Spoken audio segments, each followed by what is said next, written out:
আমার ভাইরাম, আল্লাহ রব্বুল আলামিন বলেন, অবশ্যই অবশ্যই আমি রব্বুল আলামিন মানুষকে সৃষ্টি করেছি মাটির উপাদান থেকে। আমি মানুষকে সৃষ্টি করেছি মাটির নির্যাস থেকে। সকলে বলুন সুবহানাল্লাহ।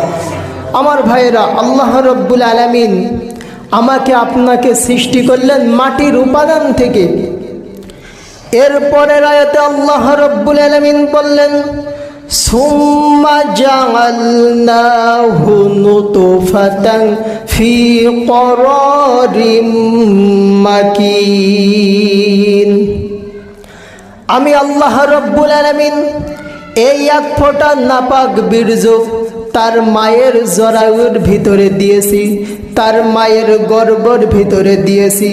সেখানে আমি আল্লাহ রব্বুল আলামিন তার স্থান করে দিয়েছি।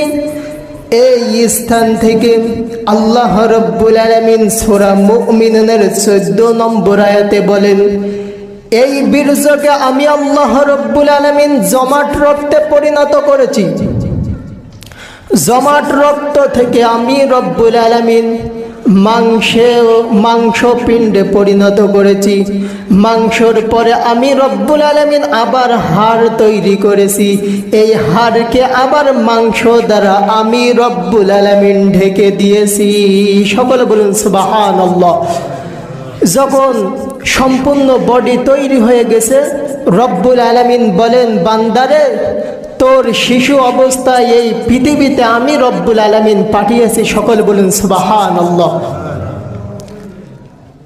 আমার ভাইরাম, আল্লাহ রব্বুল আলামিন আমাদেরকে বানালেন, আমাদেরকে সৃষ্টি করেছেন এক ফোঁটা নাপাক পানি থেকে।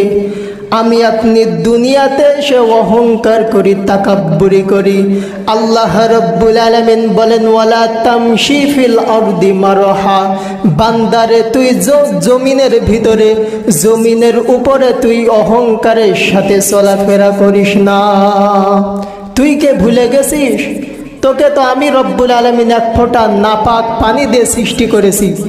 কিছু সম্পদ পেয়ে, অর্থ থাকার কারণে তুই আজ মানুষের উপর জুলুম করছিস, মানুষের সাথে খারাপ ব্যবহার করছিস।